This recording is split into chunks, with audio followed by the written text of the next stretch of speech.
So, according to cynicism, they reject society's behavior. Now, to the most part, or to a very big part of society, their behavior is quite awful. I mean, I do live in society. I am aware, I'm not blind. But there are also a lot of good behaviors among society. And to reject it completely is to reject also these parts of society. Hello, my name is Mitchell Dodgen, and for those who are new, this is the Relentless Joe channel, your average Joe relentlessly seeking Christ. So, in this series called Truth, this is the fifth video I am doing where I am exploring, is there any objective or subjective truth? Is there any objective evidence to the existence of God? And if so, which God? Today, I am exploring and delving deeper into the philosophy of cynicism. The previous video I did on Buddhism, I will link the video on Buddhism in the description. So I understand that cynicism is a philosophy, a Greek philosophy, and it doesn't really focus like on a religion of God or anything, but it is a way of life that people have chosen, especially in the ancient Greeks, that influenced a lot of people in the way they lived their lives at that time, which is very similar to what religious practices do, and that's why I chose to delve into philosophy. And I mean, what is theology without philosophy? I mean, you can't contemplate life without, or you can't contemplate God without contemplating life. Uh, yeah, so that being said, let's get into it. Today I'm looking into cynicism, the philosophy of cynicism, the origin, the beliefs and philosophy, as well as the texts that relate to cynicism. So originally, the first principles that were introduced about cynicism came from the philosopher Athenaeus, but was ultimately took to its most logical conclusion by Diogenes, who is also known as Diogenes the Cynic. He was born in Sinope and lived between 412 and 323 BC in and around Greek. So the word cynic comes from the word koin, kion, which means barking dog. And him, Diogenes, and his followers were known as the dog philosophers, or later referred to as kinokoi, which then translated to cynic. This is unknown if it is because of his lifestyle and how he chose to express or live out his philosophy, or because Diogenes taught at the place called the White Dog. So, what concerns what we know about Diogenes' life, we only know through writings from people like Diogenes Laertius. I'm not sure how to pronounce that properly, but which is not a Diogenes the Cynic. It was a guy that lived 500 years later and was writing about his life in something called The Lives and Opinions of Eminent Philosophers. And because it was written so much, like such a long time after Diogenes' life, his life does contain a lot of myths and legends and things like that. So he was the son of a banker. They lived in Sinope at some time, like it was birthday, and lived there for a while. And he was involved with a fraudulent scandal where he, I think, counterfeited coins. And the city found out, and they banned him from the city and told him to never return, and he's not allowed to return. And this birthed the first seeds of the philosophy of cynicism in Diogenes' mind, where he then just rejected society's opinion about him and then pursued what he believed was to live towards a virtuous and happy life. After being banned from Sinope, he went and lived his philosophy out in Athens, where he stayed in a bathtub and wore very thin clothes, very plain clothes, and only had a staff and a bowl. He later gave that bowl up because he saw a child drinking from his hands, and he thought to himself, like, why am I carrying so much extra baggage, which was just a bowl? But because he wanted to live out his philosophy, he gave up the bowl. He was later captured and sold into slavery, where when the captors asked him if he has any skills, he said, yes, the skill that he has is to lead men, and that if anyone needs leading, they should purchase him. Some guy took him to his word and bought him to tutor his children. So this is more or less the life of Diogenes. Yeah, so now I'm gonna go into his philosophy and beliefs, and yeah. So their beliefs, or school of thought or philosophy, whichever you want to choose how to express it, they a cynic's goal is to achieve virtue by living a life of accordance to nature and natural life.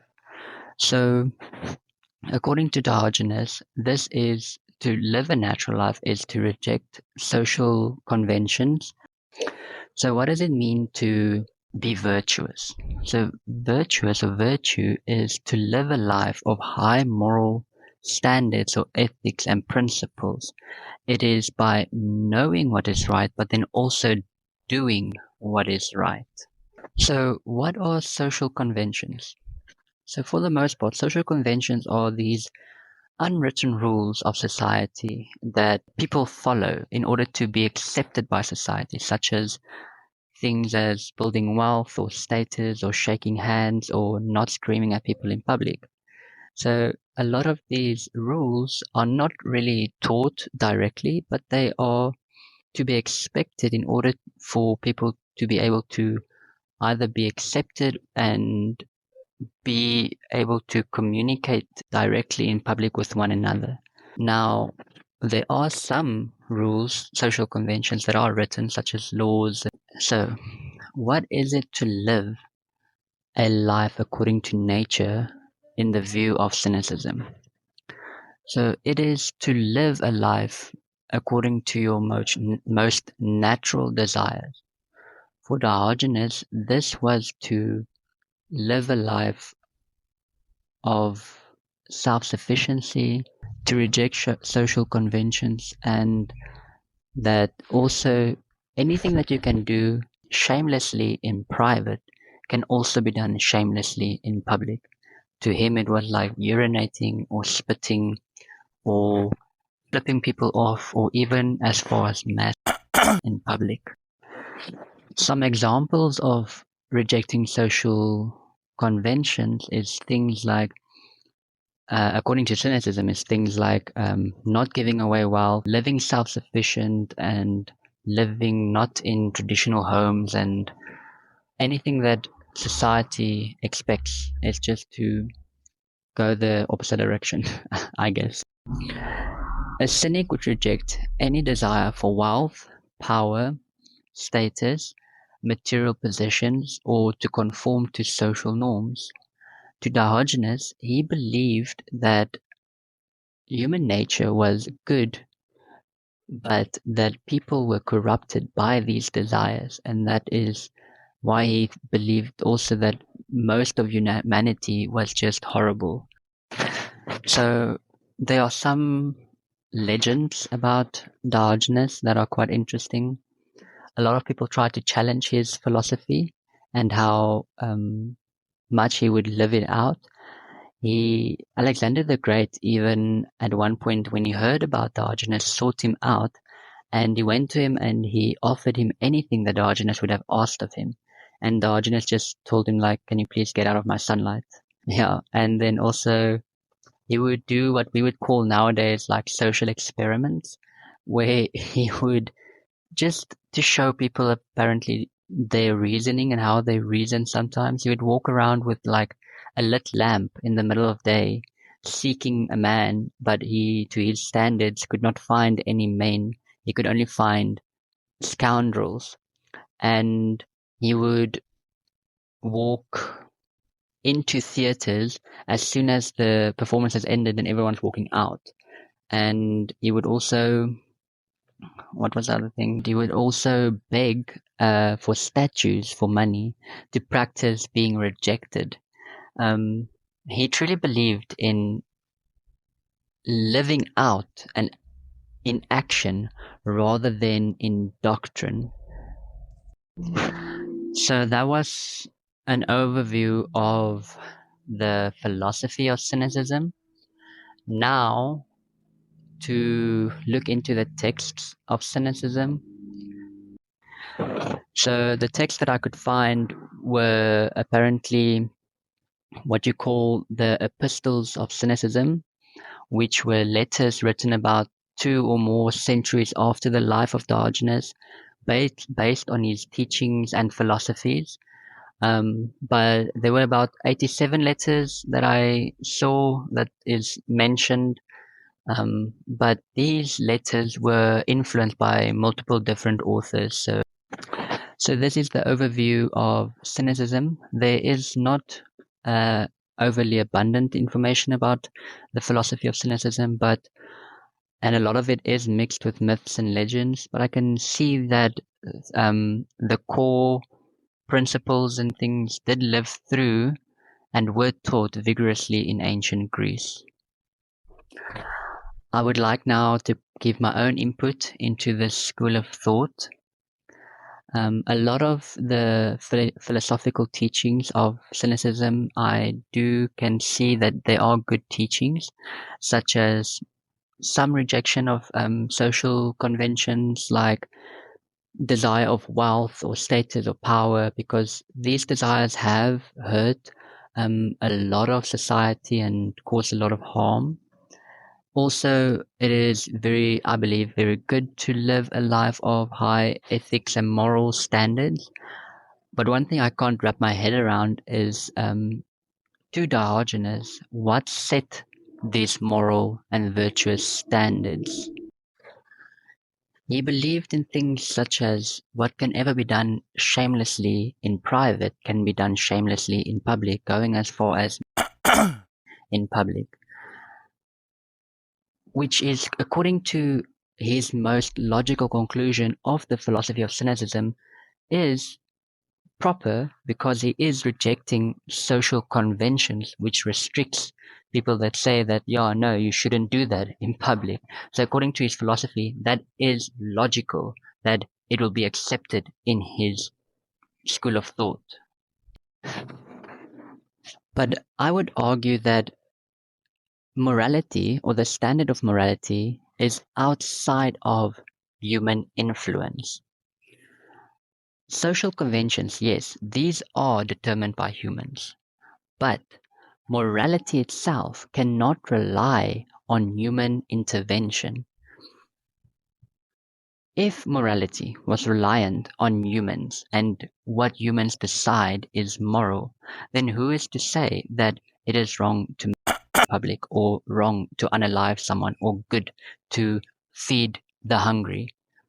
If we as humans decide what is moral, then we can't say any of these people are good or bad. It's because of they set the moral standards for themselves.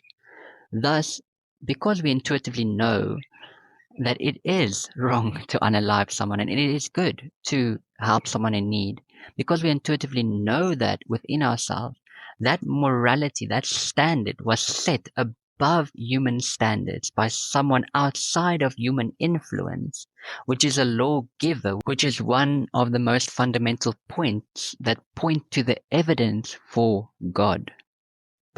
Also, Diogenes believed to live according to nature, which is this explained in the shape of to live according to one's most natural desires. But I feel like this is extremely dangerous because, in my experience, our most natural desires are normally very selfish and very self centered to what makes our comfort better, our lives better, our happiness better, regardless of what that desire might look like. To me, there's no such thing as love and compassion within the philosophy of cynicism. So, according to cynicism, they reject society's behavior. Now, to the most part, or to a very big part of society, their behavior is quite awful. I mean, I do live in society. I am aware. I'm not blind. But there are also a lot of good behaviors among society. And to reject it completely is to reject also these parts of society. Another point or thought that Diogenes believed is to live self-sufficiently. Now, I also believe that this is a very good way of thinking, to live self-sufficient, but he took it to the extreme where he rejected any form of social progression. Now, a lot of good came and a lot of massive feats of humanity came from the a desire to achieve more and to create more. Now, there is a dark side to this. I realize that, such as greed, which caused a lot of harm in people's lives and destruction to nature and the world and mental health and social division and all these forms. But there's also wonderful feats that have been reached for the progression of medicine and the livelihoods of people. And this is not to say that, yes, a lot of these feats were motivated by greed and horrible motivations, but a lot of them were also motivated by good moral standards and positive motivations to better the lives of everyone around us.